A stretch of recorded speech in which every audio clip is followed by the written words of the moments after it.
Founder-led sales is incredibly powerful in the early days. You're the best salesperson your company will ever have. You believe in it, you built it, and you can answer any questions. But at some point, most founders feel this before they can name it. It stops working. The pipeline gets inconsistent. You're exhausted. You try to hire someone to help you, and it doesn't stick. And you start wondering if something is wrong with the business. Nothing is wrong with the business. Something is wrong with the model. Today, I want to talk about why this happens, how to recognize it, and what to do about it. I'm Mark from Rice Revenue Consulting. I've spent over 10 years helping B2B founders grow revenue. I've seen over and over that the transition out of founder-led sales is one of the most important and most mishandled moments in a company's growth.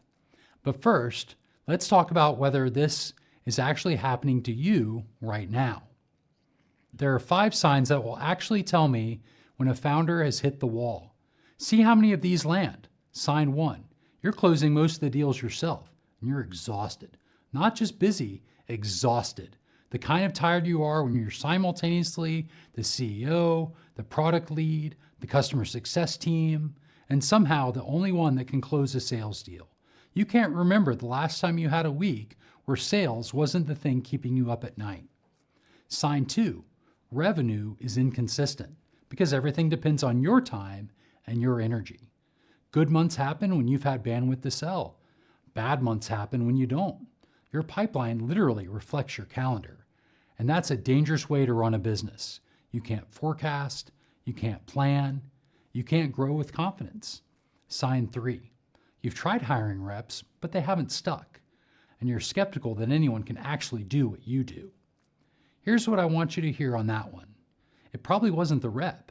It was likely the conditions that they walked into. Sign 4, you don't know your conversion rates on your average deal size. If someone asked you right now, how many conversions does it take to close one deal?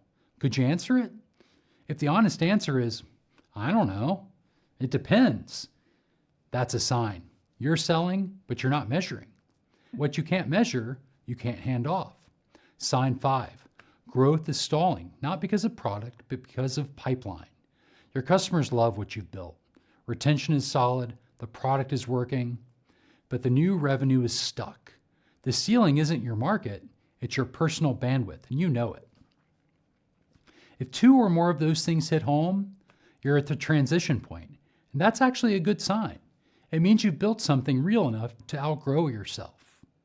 Here's the honest truth about why founder-led sales eventually break down. Founder sales run on 3 things: relationships, instinct, and passion. Those things are incredibly powerful, but they're also impossible to transfer. You cannot hire someone to be you. You cannot train someone to have your conviction. You cannot put your relationship into a playbook. So when founders try to solve this problem by hiring faster, which is almost always the first instinct, they walk a new rep into a situation with no documented process, no clear ICP, no pipeline metrics, and essentially say, hey, go do what I do, and the rep fails. Not because they were the wrong person, but because no one could succeed in those conditions. I had a founder tell me once, Mark, I don't understand. I gave them all my contacts.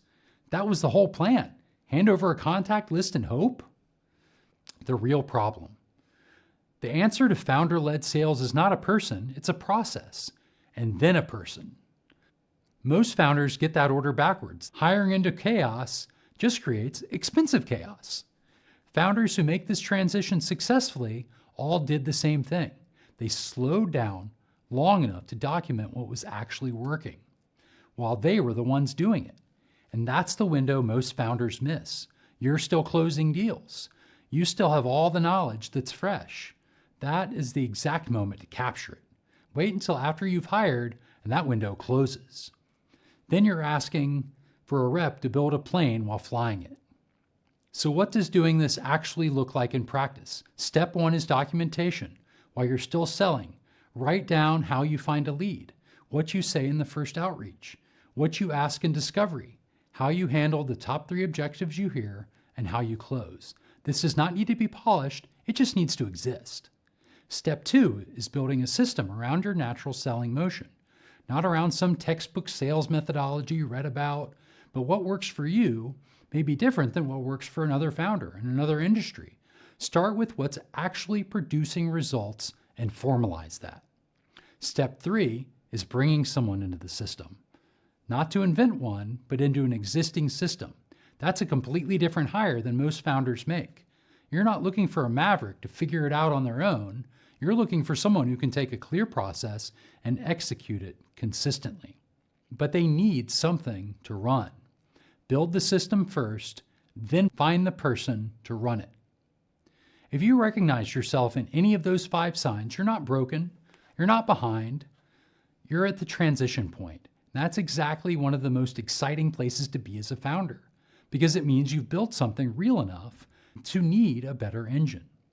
The next step is building the foundation that lets someone else carry the load. And that foundation has 3 specific parts. And that's exactly what I'll cover in the next video. Subscribe so you don't miss it. And before you go, comment on below which of those 5 signs hits closest to home for you right now. I'll read every single comment and I'll respond personally. If you want to talk through where you are in this transition, the link to connect with me is in the description.